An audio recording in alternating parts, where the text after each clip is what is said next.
A wealthy woman despised me for being poor. She pranked me at her party calling me the housekeeper and posted it online to humiliate me. But what my husband did next silenced her. Hey everyone, I'll be referring to my husband as Ethan and my mother-in-law as Sophia. I'm a 28-year-old woman, and I've been married to Ethan for almost 2 years now. We both turned 28 this year.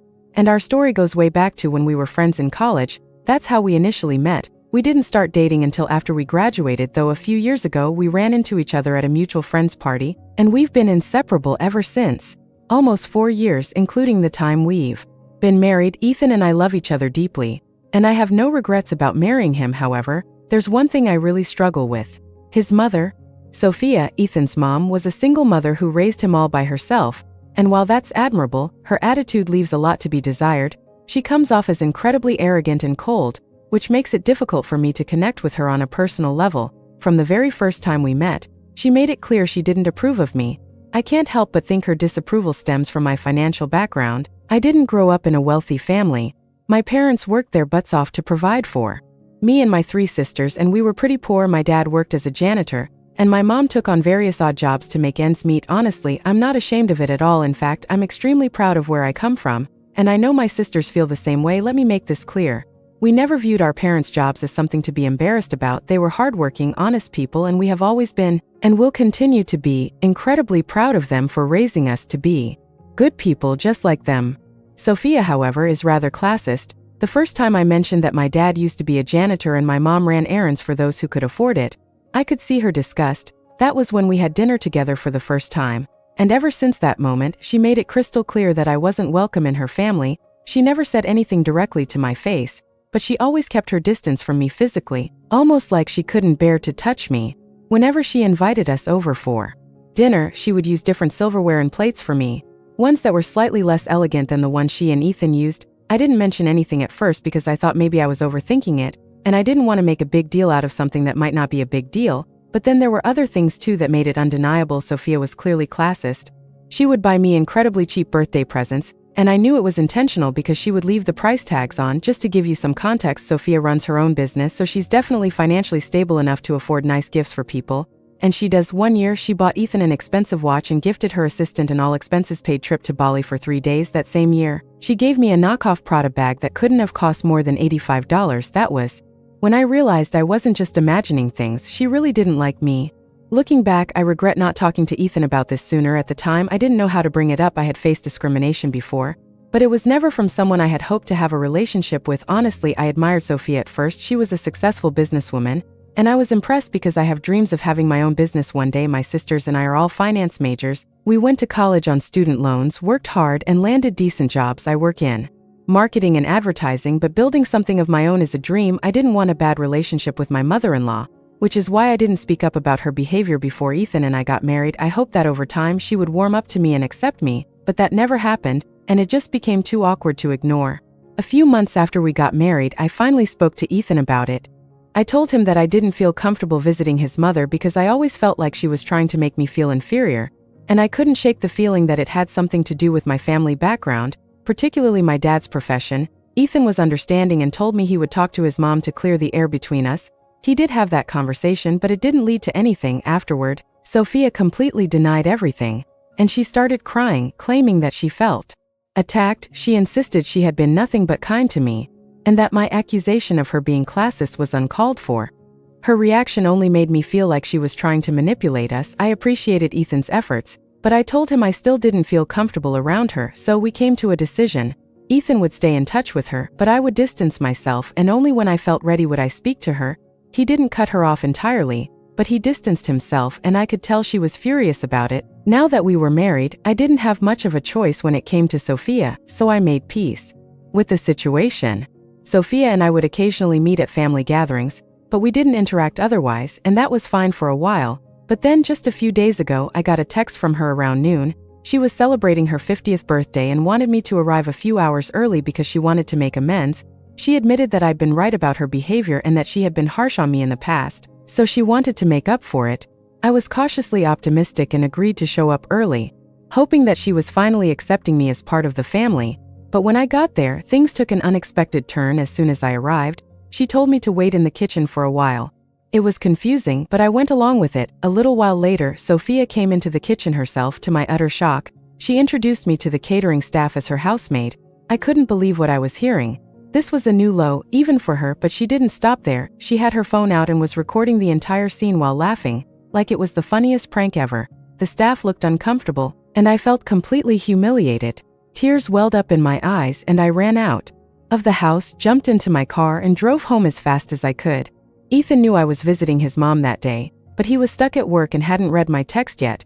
He wasn't planning to arrive at the party until it officially started. So when I got home, the house was empty and my inbox had no messages. I felt completely alone. I cried myself to sleep, overwhelmed with everything that had happened. A couple of hours later, I woke up. Ethan was home by then, sitting beside me on the bed, furiously typing something on his phone. When I asked him why he wasn't at the party, he turned his phone toward me. What I saw made my stomach drop. His mom had posted the video she'd recorded. She had captioned it as a prank gone wrong, but she'd edited the video to cut off the part where I started crying, so it didn't seem as bad as it actually was. Still, it was clear that she had posted it to humiliate me. Seeing it made me burst into tears again. Ethan held me and told me not to worry. He was working on getting the video taken down and assured me he was prepared to go to any length to make his mother regret what she'd done. Sophia wasn't answering his messages or calls, probably because she was still busy with the party, but Ethan knew she'd eventually call him to ask why he hadn't shown up when she did. He promised me that he would make her regret it, and he did. About an hour later, Sophia finally called. I won't repeat the words Ethan used. They were harsh, and for good reason. He ended the conversation by telling her he was prepared to file a lawsuit against her for what she had done. After hanging up, Ethan apologized to me over and over again for not taking action sooner.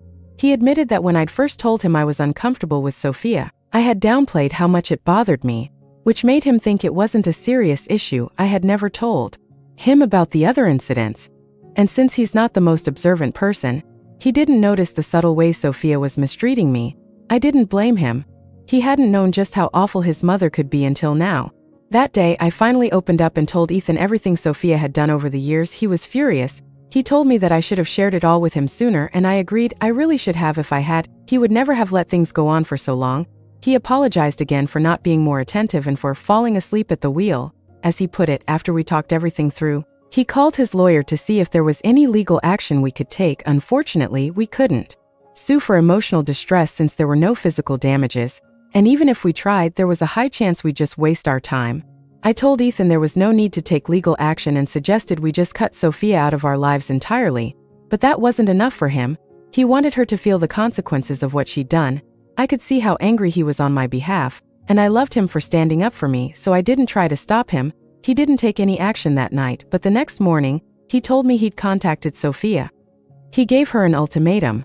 She had 3 days to issue a public apology, not just to me, but also to my family, and it had to be in video form. If she didn't, he'd make sure all her business associates knew about the way she'd been treating me. That kind of negative publicity could ruin her reputation because she'd carved out a niche for herself as a female entrepreneur, and her behavior was anything but empowering. Sophia would have to take the threat seriously because it could destroy everything she'd built.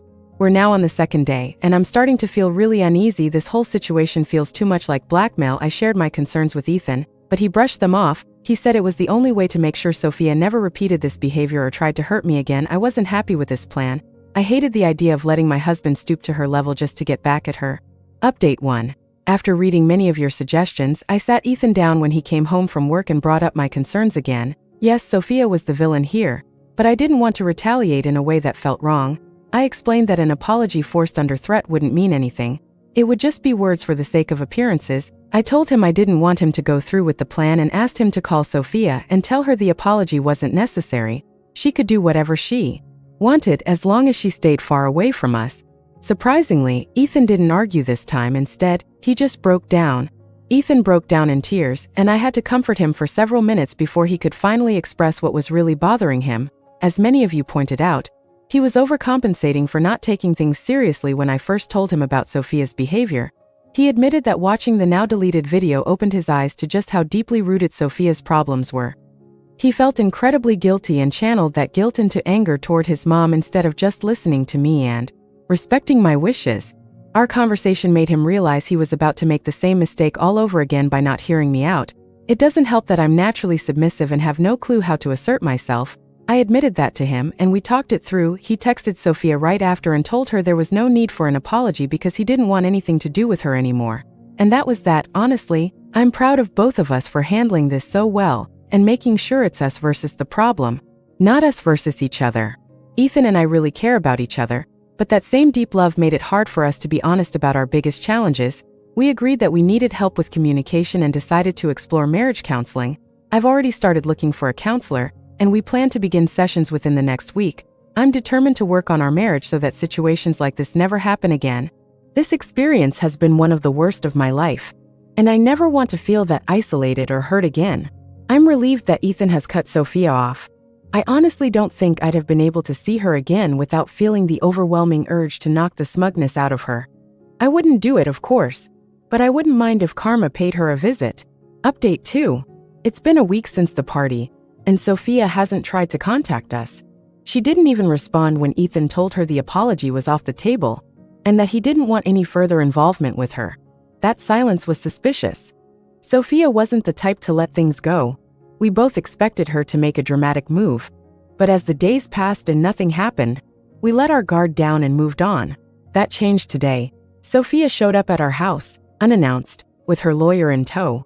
When I answered the door, she didn't even look at me, just walked straight in and started calling for Ethan to meet her in the living room. It was absurd because Ethan was in our bedroom, and I was about to go get him anyway. There was no need for her to act like she ran the place.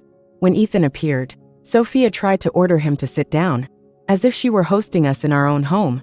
Ethan wasn't having any of it. He calmly told her he didn't want to speak to her and asked her to leave. Lawyer and all, he made it clear that her attempt to intimidate him wasn't working. But Sophia didn't budge. She insisted he take a seat because he'd want to hear what she had to say. I was fed up at this point, so I told Ethan to just sit down and let her say her piece. I wanted her out of our house as soon as possible, and the quickest way to achieve that was to let her spew whatever nonsense she'd come to threaten us with. Ethan reluctantly sat on the couch, and I sat beside him to show Sophia that we were united.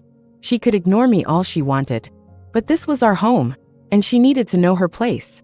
Sophia's lawyer stepped forward and began reading from a document she had prepared. It essentially said that Sophia wanted Ethan to leave me. If he didn't, she'd write him out of her will and give everything to other family members, employees, and charities. The lawyer listed every property and asset Sophia owned, clearly trying to make Ethan second-guess his choices. She wanted him to panic over the idea of losing his inheritance.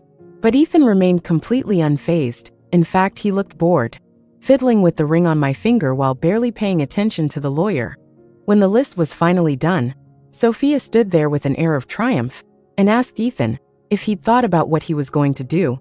If he stayed with me, she warned, he could kiss his inheritance goodbye. And then the funniest thing happened. Ethan got up, walked over to his mom, gave her a big hug and said, "Goodbye, Mom." The shift in her expression, from triumphant to absolutely shocked, was priceless. I couldn't help but giggle. That's when Sophia finally acknowledged me, snapping at me to shut up before launching into a full-blown tantrum. She hurled a string of insults my way, using language I won't repeat here. I didn't respond. I just sat there and pretended I couldn't hear her, knowing that ignoring her would irritate her even more. Ethan didn't argue with her either, and after that she began screaming at me, and Ethan turned to me calmly, saying it was time we head back to our room. He figured this could drag on for a while, considering his mother had clearly lost control, and he had no desire to stick around and witness more of her mental breakdown. Both of us spoke to each other, as if she wasn't even there, ignoring her wild cursing and outbursts. We got up and made our way to the bedroom, knowing it would only infuriate her further. But Sophia didn't stop. She crossed a major line by accusing me of being a gold digger. She said she never should have approved of our marriage, and should have known I was only after Ethan's money, especially since my father was, in her words, too much of a loser to earn any for himself. That hit me hard because she had no idea how much my dad had sacrificed for us. His hard work wasn't something I'd let anyone disrespect. I didn't argue or scream. I simply told her that Ethan was literally rejecting her today. Despite all her money, if I were a gold digger, none of this would be happening. I reminded her that I'm a working woman, fully independent, and haven't taken a dime from my husband. She had no idea what she was talking about. Then I told her it was time to leave. If she didn't, I'd call the police to have her escorted out. That got through to her, and she stormed out, but her visit left a bitter taste in our mouths. While unpleasant, it was also clarifying. We'd drawn our line in the sand. I hoped she'd take the hint and leave us alone from now on. Update 3. Hey everyone, I'm back because Sophia pulled another nasty, low stunt, and I can't believe she thought she'd get away with it. 2 weeks had passed since her visit, and with no contact from her, Ethan and I assumed the whole ordeal was behind us. We started settling back into our normal lives. Clearly, we were too optimistic. About an hour ago, I got a call from my parents. Sophia had barged into their house. She insulted them relentlessly, calling them terrible parents who'd raised a gold-digging, conniving beast like me. She went on about how my mom should have stayed home to raise us instead of working, and that if she had, maybe we'd have turned out better. Of course, she also insulted my dad's profession again, claiming she should never have allowed her son to marry into a family like ours. She said that since my dad was used to cleaning other people's trash, it was no surprise his daughters were the filthiest. My parents were almost in tears recounting what Sophia had said. Hearing about her behavior made my blood boil. I was still at work, so I couldn't do anything immediately, but the moment I was done for the day, I was heading straight to Sophia's house to confront her. I texted Ethan to let him know what happened. He was busy with work and hadn't replied yet, but I didn't want him to be blindsided when Sophia inevitably called him, crying about what I was about to say to her. Update 4. I'm back home now, and I have to say, confronting Sophia felt unbelievably satisfying. When I arrived at her place, she wasn't even surprised to see me. She opened the door with that infuriating smirk plastered on her face, and that was it. I lost it right then and there. She didn't need to say a word. I was already fuming. I pushed past her into the house, turned around, and demanded to know if she'd visited my parents and said those awful things. She didn't even try to deny it. In fact, she sounded pleased with herself. That smugness pushed me over the edge. I screamed at her with everything I had. I swear the walls shook from the sheer volume. She looked so stunned that she actually stepped back. I can laugh about it now, but in the moment, her shock was priceless. I'm usually quiet and soft-spoken, and I almost never raise my voice. Even I surprised myself with how loud I got. I didn't hold back. I called her a hypocrite and a miserable excuse for a human being. I told her she'd completely failed as a mother because she couldn't put Ethan's happiness above her own. She was going out of her way to destroy our marriage, but it wasn't going to work because Ethan and I loved each other. We had something she clearly didn't understand.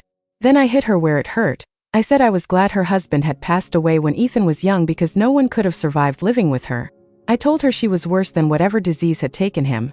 That's when she finally broke down and started crying. But I wasn't done. I kept going, venting every ounce of anger and frustration until I was completely drained.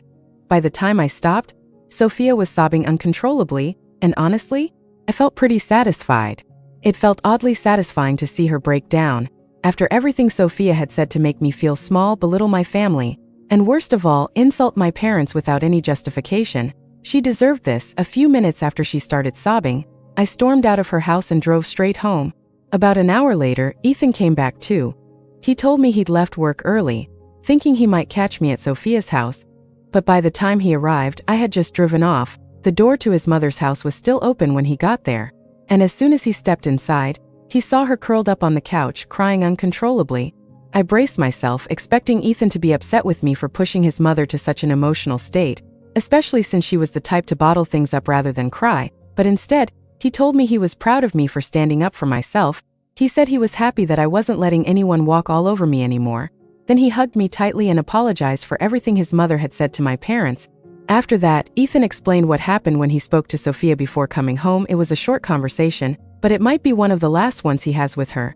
He told me we were going no contact with Sophia, and if she ever tried to interfere with us again, we'd file for a restraining order.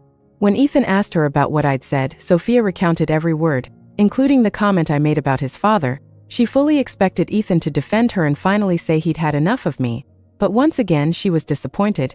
He told her that even though I had talked about his father, he wasn't offended because Sophia had said far worse about my family. In his eyes, she had this one coming. That sparked another fight between them. Sophia accused him of not caring about her and claimed he was taking my side just because I was pretending to be soft and innocent. But Ethan shut that down, telling her it wasn't about taking sides. It was about what was right. He reminded her that I had never gone out of my way to hurt her or make her feel small.